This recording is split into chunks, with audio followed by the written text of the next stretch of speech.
ಎಲ್ರಿಗೂ ನಮಸ್ಕಾರ. ಗೆಳತಿ ಯೂಟ್ಯೂಬ್ ಚಾನಲ್ಗೆ ಮತ್ತೊಮ್ಮೆ ಸ್ವಾಗತ. ಬನ್ನಿ ಸ್ನೇಹಿತರೆ, ಇದೊಂದು ರಿಕ್ವೆಸ್ಟೆಡ್ ವಿಡಿಯೋ ಆಗಿದೆ.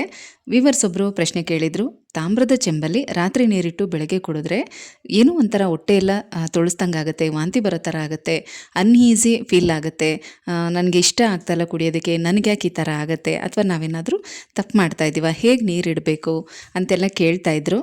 ಹಾಗಾಗಿ ಈ ವಿಡಿಯೋನ ಶೇರ್ ಮಾಡ್ತಾಯಿದ್ದೀನಿ. ಏನು ಕಾರಣ ಅಂತ ಗೊತ್ತಿಲ್ಲ, ಯಾಕಂದರೆ ತಾಮ್ರದ ಪಾತ್ರೆಗಳಲ್ಲಿ 2 ವಿಧ ಇರುತ್ತೆ. ನಾನಿಲ್ಲಿ ನಿಮಗೆ ತೋರಿಸ್ತಾ ಇದ್ದೀನಿ ನೋಡಿ. ಒಂದು ಪ್ಯೂರ್ ಕಾಪರ್, ಇನ್ನೊಂದು ಪಾಲಿಷ್ಡ್ ಆಗಿರೋಂಥ ಕಾಪರ್ ಪಾತ್ರೆ. 2 ಈ ಥರ ಇರುತ್ತೆ. ನೀವು ತೊಗೊಳ್ಳೋದಾದರೆ ಗ್ರಂಥಿಗೆ ಅಂಗಡಿಗಳಲ್ಲಿ ಅಥವಾ ಪೂಜೆ ಐಟಮ್ಗಳನ್ನ ಮಾರ್ತಾರಲ್ವ, ಅಂಥ ಕಡೆ ತೊಗೊಳ್ಳಿ. ನಾವು ಕಳಸಕ್ಕೆಲ್ಲ ಉಪಯೋಗಿಸ್ತೀವಿ ನೋಡಿ ತಾಮ್ರದ ಚೆಂಬು, ಅಂಥದನ್ನು ನೀರು ಕುಡಿಯೋದಕ್ಕೂ ಕೂಡ ಬಳಸ್ಬೋದು. ಅದು ಪ್ಯೂರ್ ಕಾಪರ್ ಆಗಿರುತ್ತೆ. ಅಲ್ಲದೆ ಇದನ್ನು ವಾಶ್ ಮಾಡೋದು ಕೂಡ ಒಂದು ವಿಧಾನ. ಅದರಲ್ಲೇನಾದರೂ ನೀವು ಮಿಸ್ಟೇಕ್ ಮಾಡ್ತಾಯಿದ್ರೆ ನಿಮಗೆ ಈ ಥರ ಪ್ರಾಬ್ಲಮ್ಗಳಾಗ್ಬೋದು. ಮತ್ತು ಬೇರೆ ಯಾರಾದರೂ ಈ ಥರ ತಪ್ಪು ಮಾಡ್ತಾಯಿದ್ರೆ, ಅಂದರೆ ಈ ಥರ ತಾಮ್ರದ ಪಾತ್ರೆಗಳನ್ನು ವಾಶ್ ಮಾಡೋದ್ರಲ್ಲಿ ನೀವೇನಾದರೂ ಇಂಥ ಮಿಸ್ಟೇಕ್ಗಳನ್ನ ಮಾಡ್ತಾಯಿದ್ರೆ ಇನ್ಮೇಲೆ ಮಾಡೋಕ್ಕೆ ಹೋಗಬೇಡಿ. ಯಾವ ಥರ ಇದನ್ನು ವಾಶ್ ಮಾಡಬೇಕು, ಯಾವ ವಸ್ತುವಿಂದ ವಾಶ್ ಮಾಡಬೇಕು, ಇದನ್ನು ಹೇಗೆ ಉಪಯೋಗಿಸ್ಬೇಕು, ಇದೆಲ್ಲನೂ ಕೂಡ ಡೀಟೇಲಾಗಿ ಇವತ್ತಿನ ವಿಡಿಯೋದಲ್ಲಿ ಶೇರ್ ಮಾಡ್ತಾಯಿದ್ದೀನಿ. ವಿಡಿಯೋನ ಸ್ಕಿಪ್ ಮಾಡದೆ ನೋಡಿ. ತಾಮ್ರದ ಪಾತ್ರೆಯಲ್ಲಿ, ಅಂದರೆ ತಾಮ್ರದ ಚೆಂಬಲ್ಲಿ ನೀರನ್ನ ಇಟ್ಟು ಕುಡಿಯೋದ್ರಿಂದ ಅದರಲ್ಲಿ ರೋಗ ನಿರೋಧಕ ಶಕ್ತಿಗಳು ಹೆಚ್ಚಾಗುತ್ತೆ. ಮತ್ತು ನೀರಿನಲ್ಲಿ ಇರುವಂಥ ಸಣ್ಣ ಸಣ್ಣ ಹಾನಿಕಾರಕ ಸೂಕ್ಷ್ಮ ಜೀವಿಗಳನ್ನು ಕೂಡ ಅದು ನಾಶಪಡಿಸಿ ನಮ್ಮ ಜೀರ್ಣಕ್ರಿಯೆ ಸರಿಯಾಗಿ ಆಗುವಂತೆ ಅದು ನೋಡಿಕೊಳ್ಳುತ್ತೆ. ಅಲ್ಲದೆ ರಕ್ತಹೀನತೆ, ಏನಾದರೂ ಹಿಮೋಗ್ಲೋಬಿನ್ ಕಡಿಮೆ ಇತ್ತು ಅಂದರೂ ಕೂಡ ನಾವು ಈ ರೀತಿ ತಾಮ್ರದ ಪಾತ್ರೆಯಲ್ಲಿ ನೀರನ್ನು ಕುಡಿಯೋದ್ರಿಂದ ನಮ್ಮ ಬಾಡಿಲಿ ಬ್ಲಡ್ ಸರ್ಕ್ಯುಲೇಷನ್ ಚೆನ್ನಾಗಾಗುತ್ತೆ, ಮತ್ತು ರಕ್ತದ ವೃದ್ಧಿ ಚೆನ್ನಾಗಾಗುತ್ತೆ, ಅಂದರೆ ರಕ್ತದ ಉತ್ಪತ್ತಿ ಚೆನ್ನಾಗಾಗುತ್ತೆ. ಅಲ್ಲದೆ ಥೈರಾಯ್ಡು ಮತ್ತು ವೆಯ್ಟ್ ಲಾಸ್ ಮಾಡೋದಕ್ಕೂ ಕೂಡ ಇದು ಒಳ್ಳೆ ಸಹಾಯಕಾರಿ ಆಗಿರುತ್ತೆ. ಇನ್ನು ಜಾಯಿಂಟ್ ಪೇನ್ ಇರೋರಿಗೂ ಕೂಡ ಇದು ತುಂಬಾ ಒಳ್ಳೆಯದು. ತಾಮ್ರದ ಪಾತ್ರೆಯಲ್ಲಿ ಇಟ್ಟಿರೋವಂಥ ನೀರು ಮೂಳೆಗಳನ್ನು ಬಲಪಡಿಸುತ್ತೆ. ಹಾಗಾಗಿ ಜಾಯಿಂಟ್ ಪೇನ್ ಇರೋರು ಕೂಡ ಇದೇ ರೀತಿ ಪ್ರತಿದಿನ ತಾಮ್ರದ ಪಾತ್ರೆಯಲ್ಲಿ ರಾತ್ರಿ ನೀರನ್ನು ಇಟ್ಟು ಬೆಳಗ್ಗೆ ಕುಡಿಯೋದು ತುಂಬಾ ಒಳ್ಳೆಯದು. ಇದರಿಂದ ಈ ರೀತಿ ಮೂಳೆಗೆ ಮಾತ್ರ ಅಲ್ಲದೆ ಚರ್ಮದ ಆರೋಗ್ಯವನ್ನು ಕೂಡ ಕಾಪಾಡುತ್ತೆ. ನೋಡಿ, ಆಗಿನ ಕಾಲದಲ್ಲೆಲ್ಲ ಹಿತ್ತಾಳೆ ಅಂಡೆಗಳಲ್ಲಿ ನೀರನ್ನು ಕಾಯಿಸಿ ಸ್ನಾನ ಮಾಡೋರು. ಇದರಿಂದ ಕೂದಲು ಉದುರೋದು ಕೂಡ ತುಂಬಾ ಕಡಿಮೆ ಇತ್ತು, ಅಂದರೆ ಹೇರ್ ಫಾಲ್ ಕೂಡ ಕಡಿಮೆ ಆಗ್ತಾಯಿತ್ತು, ಡ್ಯಾಂಡ್ರಫ್ ಪ್ರಾಬ್ಲಮ್ಗಳು ಇರ್ತಿರ್ಲಿಲ್ಲ. ಟೋಟಲಿ ಎಲ್ಲದಕ್ಕೂ ಕೂಡ ಒಳ್ಳೆಯದೇ. ಈಗ ಇದರ ಉಪಯೋಗನ ತಿಳ್ಕೊಂಡ್ರಿ, ಆದರೆ ಯಾಕೆ ಆರೋಗ್ಯ ಸಮಸ್ಯೆ ಆಗುತ್ತೆ, ಯಾಕೆ ಅವ್ರಿಗೆ ಆ ರೀತಿ ವಾಮಿಟ್ ಆಗ್ತಾಯಿತ್ತು, ಏನಂದರೆ ಈಗ ನಾವು ಈ ತಾಮ್ರದ ಪಾತ್ರೆನ ಕ್ಲೀನ್ ಮಾಡೋದು ಕೂಡ ಒಂದು ಪ್ರೊಸೀಜರ್ ಇರುತ್ತೆ ಅಲ್ವಾ. ನಮಗೆ ಕ್ಲೀನಿಂಗ್ ಈಸಿ ಆಗಲಿ ಅಂತ ಹೇಳಿ ನಾನು ಕೂಡ ನೀರಿಟ್ಟಿದ್ದೀನಿ ನೋಡಿ. ನಾನು ಈ ವಿಡಿಯೋ ಮಾಡಬೇಕು ಅಂತಲೇ ಒಂದು 2-3 ದಿನದಿಂದ ಈ ಪಾತ್ರೆನ ತೊಳೆದಿಲ್ಲ, ಯಾಕಂದರೆ ನಿಮಗೆ ಲೈವಲ್ಲಿ ತೊಳೆದು ತೋರಿಸೋಣ ಅಂತ ಹೇಳಿ ಇಟ್ಟಿದ್ದೀನಿ. ನಾವು ಈ ರೀತಿ 2-3 ದಿನ ನೀರು ಬಳಸ್ತಾ ಇದ್ದಾಗ ಸ್ವಲ್ಪ ಈ ಥರ ಕಪ್ಪಾಗುತ್ತೆ, ಒಳಗಡೆನೂ ಅಷ್ಟೇ ಹೊರಗಡೆನೂ ಅಷ್ಟೇ. ಮತ್ತು ನಿಮ್ಗೆ ಇನ್ನೊಂದು ಹೇಳ್ತೀನಿ ನೋಡಿ, ಈ ಥರ ತಾಮ್ರದ ಪಾತ್ರೆ ತೊಗೋಬೇಕು ಅಂತ ಆನ್ಲೈನಲ್ಗಳಲ್ಲಿ ಇಂಥ ಕಡೆ ನೀವೇನಾದರೂ ಪರ್ಚೇಸ್ ಮಾಡೋದಾದರೆ ನೋಡಿ ತೊಗೊಳ್ಳಿ. ಇದು ಪ್ಯೂರ್ ತಾಮ್ರ, ಪೂಜೆಗೆ ಕಳಸ ಇಡೋದಕ್ಕೆಲ್ಲ ಉಪಯೋಗಿಸ್ತೀವಲ್ಲ ಅಂಥ ಒಂದು ತಾಮ್ರದ ಚೆಂಬು. ಇದು ಪ್ಯೂರ್ ತಾಮ್ರ ಆಗಿರುತ್ತೆ. ಇದು ನೋಡಿ, ಇದು ಪಾಲಿಷ್ ಆಗಿರೋದು. ನಾನು ಇದರಲ್ಲಿ ದೇವ್ರ ಮನೆಯಲ್ಲಿ ಯಾವಾಗಲೂ ನೀರು ತುಂಬಿಸಿಟ್ಟಿರ್ತೀನಿ, ಆದರೆ ಇದು ನೀರನ್ನು ನಾನು ಕುಡಿಯೋದಿಲ್ಲ, ಗಿಡಗಳಿಗೆ ಹಾಕ್ತಾ ಇರ್ತೀನಿ. ಇದು ಪಾಲಿಷ್ ಆಗಿರೋದು. ತುಂಬ ಹತ್ತಿರದಿಂದ ನೋಡಿದ್ರೆ ನಿಮಗೆ ಗೊತ್ತಾಗುತ್ತೆ. ಇದನ್ನು ವಾಶ್ ಮಾಡಿ ಮಾಡಿ ನೋಡಿ, ಇದು ಸ್ಟೀಲ್ ಆಗಿರುತ್ತೆ. ಇದ್ರ ಮೇಲೆ ಕಾಪರ್ ಕೋಟಿಂಗ್ ಮಾಡಿರ್ತಾರೆ ಅಷ್ಟೇ. ಈ ಥರದ್ದು ದೊಡ್ಡ ಸೈಜ್ ಬಿಂದಿಗೆನೂ ನೀವು ನೋಡಿರ್ತೀರ, ಅದು ಕೂಡ ಪಾಲಿಶ್ಡೇ. ಪ್ಯೂರ್ ಕಾಪರಲ್ಲಿ ಈ ಥರ ಶೇಪೆಲ್ಲ ಮಾಡೋದಕ್ಕಾಗಲ್ಲ, ಈ ಥರ ರೌಂಡ್ ಶೇಪಲ್ಲೇ ಬರುತ್ತೆ. ಇದರಲ್ಲಿ ದೊಡ್ಡ ಬಿಂದಿಗೆಗಳು ತೊಗೊಂಡ್ರು ಅಷ್ಟೇ, ಅದು ಗುಂಡುಗಿರುತ್ತೆ, ಈ ಥರ ಶೇಪೆಲ್ಲ ಬರೋದಿಲ್ಲ. ಯಾರೆಲ್ಲ ಯೂಸ್ ಮಾಡ್ತಾ ಇರ್ತೀರ ಅವ್ರಿಗೆ ಚೆನ್ನಾಗೇ ಗೊತ್ತಿರುತ್ತೆ. ಬಟ್ ಆದರೂ ಕೂಡ ಒಂದು 4-5 ವರ್ಷ ಆಗಿದೆ, ಸ್ವಲ್ಪ ಅಲ್ಲಲ್ಲಿ ಈ ಥರ ಎಡ್ಜಸಲ್ಲಿ ಮಾತ್ರ ಅದು ಸಣ್ಣದಾಗಿ ಸ್ಟೀಲ್ ಕಾಣಿಸುತ್ತೆ. ಅದು ಬಿಟ್ಟರೆ ಇನ್ನೆಲ್ಲೂ ಕೂಡ ಇದು ಪಾಲಿಷ್ ಹೋಗಿಲ್ಲ. ಆದರೆ ಇದು ಸ್ಟೀಲೇನೆ, ಇದಕ್ಕೆ ಪಾಲಿಷ್ ಮಾಡಿರೋದು. ಆದರೆ ಇದು ಪ್ಯೂರ್ ತಾಮ್ರ, ಪ್ಯೂರ್ ಕಾಪರ್. ಇದು ಇದರಲ್ಲಿ ನಾವು ಡೈಲಿ ನೀರು ಕುಡಿಯೋದು, ರಾತ್ರಿ ನೀರು ತುಂಬಿಸಿಟ್ಟಿರ್ತೀವಿ, ಬೆಳಗ್ಗೆ ಕುಡಿತೀವಿ. ನಿಮಗೇನಾದರೂ ಆ ಥರ ತಣ್ಣೀರು ಬೆಳಗ್ಗೆನೇ ಕುಡಿಯೋದಕ್ಕೆ ಆಗಲ್ಲ, ಅದರಲ್ಲೂ ಈ ಥರ ಎಲ್ಲ ಪ್ರಾಬ್ಲಮ್ಗಳಾಗುತ್ತೆ ಅನ್ನೋದಾದರೆ ಇದರಲ್ಲಿ ಇಟ್ಟಿರೋ ನೀರನ್ನು ಕಾಯಿಸ್ಕೊಂಡು ಬೆಚ್ಚಗೆ ಮಾಡ್ಕೊಂಡು ಕುಡೀರಿ, ಆವಾಗ ಏನೂ ಪ್ರಾಬ್ಲಮ್ ಆಗಲ್ಲ. ಮತ್ತು ಇದನ್ನು ವಾಶ್ ಮಾಡೋದು ಕೂಡ ಒಂದು ವಿಧಾನ. ಈಗ ತಾಮ್ರದ ಪಾತ್ರೆ, ಹಿತ್ತಾಳೆ ಪಾತ್ರೆ ಮತ್ತು ದೇವ್ರ ಸಾಮಾನೆಲ್ಲ ನಾವೇನು ಮಾಡ್ತೀವಿ, ಪೀತಾಂಬರಿ ಅಥವಾ ಸಬೀನದಲ್ಲಿ ವಾಶ್ ಮಾಡ್ತೀವಿ. ಇದರಿಂದ ಏನಾಗುತ್ತೆ, ಇದೇ ಸ್ಮೆಲ್ಲು 3 ದಿನ ಆದರೂ ಹೋಗೋದಿಲ್ಲ. ಈ ಪಾತ್ರೆಗಳಲ್ಲಿ 3 ದಿನ ಆದರೂ ಕೂಡ ಇದರದ್ದು ಸ್ಮೆಲ್ಲು ಹೋಗೋದಿಲ್ಲ. ಅದು ಒಂದು ಕಾರಣ ಇರ್ಬೋದು ನಿಮಗೆ ಇದರಲ್ಲಿರೋ ನೀರನ್ನ ಕುಡಿದಾಗ ವಾಮಿಟ್ ಆಗೋದಕ್ಕೆ. ನಾನು ಈ ಚೊಂಬನ್ನು ಯಾವ ಥರ ಕ್ಲೀನ್ ಮಾಡ್ತೀನಿ ಅಂತ ಹೇಳ್ತೀನಿ ನೋಡಿ. ಹುಣಸೆ ಹಣ್ಣು ಅಥವಾ ನಿಂಬೆ ಹಣ್ಣು ಇದನ್ನು ನಾವು ಹೊಸದಾಗೆ ತೊಗೋಬೇಕು ಅಂತೇನಿಲ್ಲ. ಅಡುಗೆಗೆ ಉಪಯೋಗಿಸಿರ್ತೀವಲ್ಲ, ಅದರಲ್ಲಿ ಕಟ್ ಮಾಡಿರೋ ಸ್ವಲ್ಪ ಪೀಸ್ಗಳು ಉಳಿದಿದ್ರೆ ಅದನ್ನು ಎತ್ತಿಟ್ಕೊಂಡು ನಾವು ಈ ಥರ ತಾಮ್ರದ ಪಾತ್ರೆನ ತೊಳೆಯೋದಕ್ಕೆ ಉಪಯೋಗಿಸ್ಬೋದು. ನಾವು ಪೀತಾಂಬರಿಯಲ್ಲಿ ವಾಶ್ ಮಾಡಿದಾಗ ತುಂಬ ಬೇಗ ಈ ಕಲೆಗಳೆಲ್ಲ ಹೋಗಿಬಿಡುತ್ತೆ, ತುಂಬ ಚೆನ್ನಾಗಿ ಶೈನಿಂಗ್ ಬರುತ್ತೆ. ಆದರೆ ಹಾಗಂತ ಚೆನ್ನಾಗಿ ಕಾಣಿಸ್ಬೇಕು, ಯಾರಾದರೂ ಸಡನ್ನಾಗಿ ಬಂದಾಗ ನೋಡಿದ್ರೆ ಏನು ಅಂದ್ಕೊಳ್ತಾರೆ, ಅಥವಾ ಯಾರಿಗಾದ್ರೂ ಕುಡಿಯೋದಕ್ಕೆ ನಾವು ಇದರಲ್ಲಿ ನೀರು ಕೊಟ್ಟಾಗ ಏನು ಅಂದ್ಕೊಳ್ತಾರೆ ಅಂತ ನಾವು ಈ ಥರ ಕೆಮಿಕಲೆಲ್ಲ ಯೂಸ್ ಮಾಡಿದ್ರೆ ಖಂಡಿತ ಅದು ನಮ್ಮ ಹೆಲ್ತ್ ಮೇಲೆ ಪ್ರಾಬ್ಲಮ್ ಆಗುತ್ತೆ. ನೋಡಿ, ನಾವು ಯಾವಾಗಲೂ ವಾಶ್ ಮಾಡ್ತಾಯಿದ್ರೆ ನಾವು ಈ ಥರ ಹುಣಸೆ ಹಣ್ಣಲ್ಲಿ, ಈಗ ನಾನು ಇದಕ್ಕೇನು ಹಾಕ್ಕೊಂಡಿಲ್ಲ, ಬರೀ ಹುಣಸೆ ಹಣ್ಣಲ್ಲೇ ತೊಳಿತಾ ಇದ್ದೀನಿ.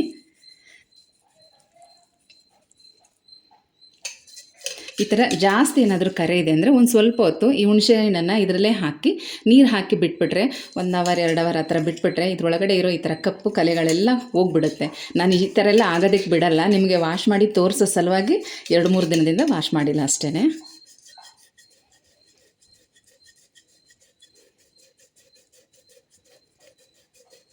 ನೋಡಿ, ಹೀಗೆ ಇನ್ನೂ ಫಾಸ್ಟಾಗಿ ನಿಮಗೆ ಈ ಕಲೆಗಳೆಲ್ಲ ಹೋಗಬೇಕು ಅಂತ ಇದ್ದರೆ ಇದಕ್ಕೆ ಒಂದೇ ಒಂದು ಇಂಗ್ರೀಡಿಯೆಂಟ್ಸು ಏನು ಗೊತ್ತಾ, ಅದು ತೋರಿಸ್ತೀನಿ ರೀ. ನಾವು ಅಡುಗೆಗೆ ಬಳಸುವಂಥ ಉಪ್ಪು, ಪುಡಿ ಉಪ್ಪು, ಇದನ್ನು ಹಾಕ್ಕೊಂಡ್ರೆ ಸಾಕು. 1-2 ಸೆಕೆಂಡಲ್ಲಿ ನಾವು ತುಂಬ ಇದನ್ನು ತಿಕ್ಕೋದು ಬೇಡ, ಇಮ್ಮಿಡಿಯೇಟಾಗಿ ಕಲೆಗಳೆಲ್ಲ ಹೋಗಿಬಿಡುತ್ತೆ. ನೀವು ಉಪ್ಪನ್ನು ಬೇಕಾದರೆ ಹುಣಸೆ ಹಣ್ಣಿನ ಜೊತೆನೂ ಹಾಕ್ಕೋಬೋದು, ಅಥವಾ ನಿಂಬೆ ಹಣ್ಣಿನ ಜೊತೆ ಕೂಡ ಹಾಕ್ಕೊಂಡು ವಾಶ್ ಮಾಡ್ಬೋದು. ಈ ಥರ ವಾಶ್ ಮಾಡಿ ಇಟ್ಟಿರೋ ಪಾತ್ರೆಯಿಂದ ನೀರು ಕುಡಿಯೋದ್ರಿಂದ ಖಂಡಿತ ಯಾವುದೇ ರೀತಿ ಹೆಲ್ತ್ ಪ್ರಾಬ್ಲಮ್ ಆಗೋದಿಲ್ಲ. ನಾನು ಹೀಗೆ ಮಾಡೋದು. ದಿನ ರಾತ್ರಿ ಹುಣಸೆ ಹಣ್ಣು ಅಥವಾ ನಿಂಬೆ ಹಣ್ಣಲ್ಲಿ ಈ ತಾಮ್ರದ ಚೆಂಬನ್ನು ತೊಳೆದು ನೀರು ತುಂಬಿಸಿ ಇಟ್ಟಿರ್ತೀನಿ. ಬೆಳಗ್ಗೆ ಇದೇ ನೀರನ್ನ ಕುಡಿತೀವಿ. ತುಂಬ ಚಳಿ ಇದ್ದಾಗ, ಬೆಳಗ್ಗೆನೇ ತಣ್ಣೀರು ಕುಡಿಯೋಕ್ಕಾಗಲ್ಲ ಅಂದಾಗ ಇದರಲ್ಲಿ ಇರೋ ನೀರನ್ನು ಬಿಸಿ ಮಾಡ್ಕೊಂಡು ಕುಡಿತೀವಿ. ಮತ್ತು ಬೆಳಗ್ಗೆಯಿಂದ ಸಂಜೆ ತನಕನೂ ಅಷ್ಟೇ ಇದರಲ್ಲಿರೋ ನೀರನ್ನೇ ನಾವು, ಅಂದರೆ ಇದರಲ್ಲೇ ನೀರು ತುಂಬಿಸಿಡೋದು, ಕುಡಿಯೋದು ಅದೇ ಥರ. ನೋಡಿ ಎಷ್ಟು ಬೆಳ್ಳಗಾಯಿತು.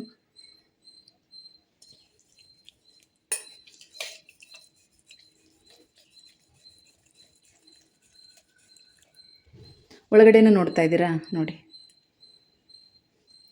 ಈ ತಳದಲ್ಲಿ ಮಾತ್ರ ಈಗ ಇದೇ ಹುಣಸೆ ಹಣ್ಣು ಇದನ್ನೆಲ್ಲ ಹಾಗೆ ಹಾಕಿ ಸ್ವಲ್ಪ ನೀರು ತುಂಬಿಸಿ ಇಟ್ಟರೆ ಅದು ಕೂಡ ಒಟ್ಟೋಗ್ಬಿಡತ್ತೆ.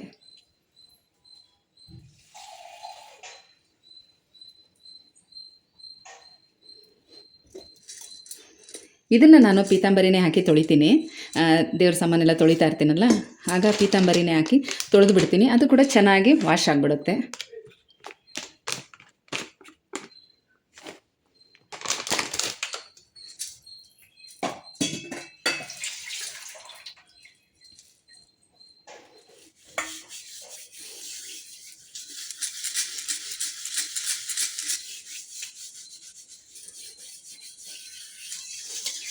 ಎರಡಕ್ಕೂ ಕೂಡ ತುಂಬ ಡಿಫ್ರೆನ್ಸ್ ಏನಿರೋದಿಲ್ಲ, ಎರಡೂ ಸೇಮ್ ರಿಸಲ್ಟೇ ಕೊಡುತ್ತೆ. ಅಂದರೆ ನಾವು ಪೀತಾಂಬರಿಲಿ ತೊಳೆದ್ರೂ ಎಷ್ಟು ಶೈನಿಂಗ್ ಇರುತ್ತೋ, ಈ ಥರ ಉಪ್ಪು, ಹುಣಸೆಹಣ್ಣು ಅಥವಾ ನಿಂಬೆ ಹಣ್ಣಲ್ಲಿ ತೊಳೆದ್ರೂ ಕೂಡ ಅಷ್ಟೇ ಶೈನಿಂಗ್ ಇರುತ್ತೆ. ಹಾಗಂತ ಉಪ್ಪನ್ನು ಪ್ರತಿ ಸಲ ಯೂಸ್ ಮಾಡಬೇಡಿ, ಅದು ತಿಂದೋಗ್ಬಿಡುತ್ತೆ, ಕಿಲ್ಪು ಹಿಡಿಯುತ್ತೆ ಅಂತಾರೆ ನೋಡಿ, ಆ ಥರ ತಿಂದೋಗ್ಬಿಡುತ್ತೆ. ಏನಾದರೂ ನೀವು ಅಕಸ್ಮಾತಾಗಿ 1-2 ದಿನ ತೊಳಿಲಿಲ್ಲ, ಸ್ವಲ್ಪ ಕಪ್ಪಾಗಿದೆ ಒಳಗಡೆ ಅಂದಾಗ ಮಾತ್ರ ಉಪ್ಪು ಹಾಕ್ಕೊಳ್ಳಿ. ಇಲ್ಲ ಅಂದರೆ ಬರೀ ಹುಣಸೆಹಣ್ಣು ಅಥವಾ ನಿಂಬೆಹಣ್ಣು ರಸದಿಂದಾನೇ ಚೆನ್ನಾಗಿ ಬೆಳ್ಳಗಾಗ್ಬಿಡುತ್ತೆ. ನೋಡಿ ಇಷ್ಟೇ.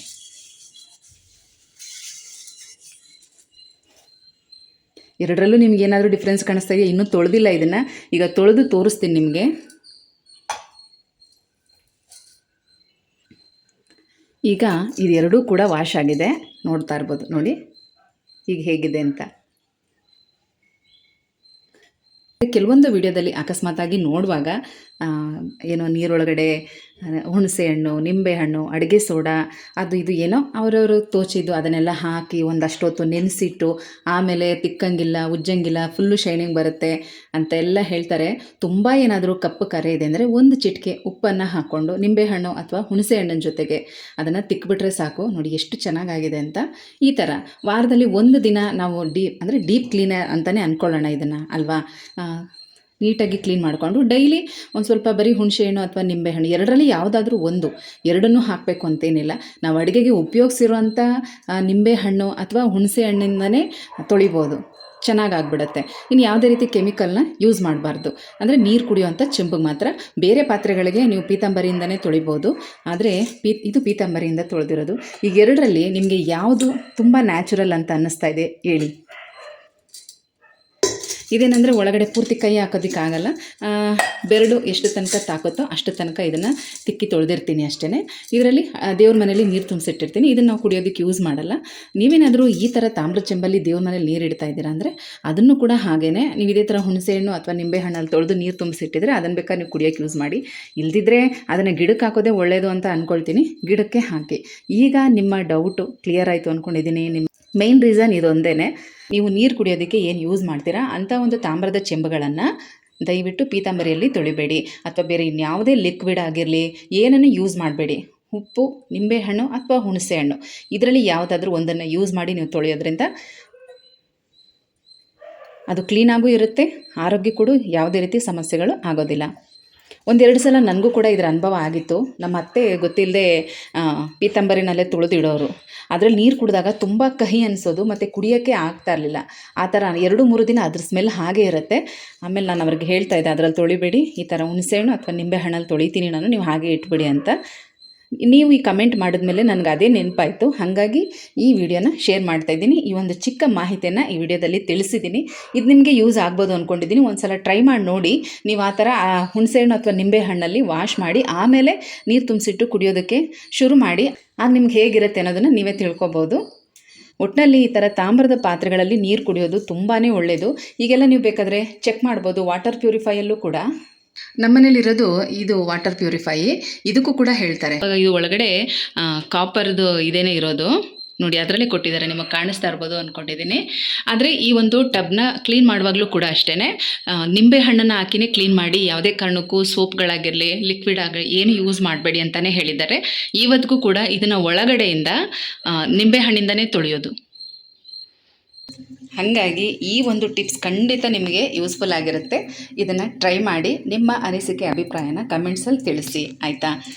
ಮತ್ತೆ ಸಿಗ್ತೀನಿ, ಹೋಗಿ ಬರಲಾ?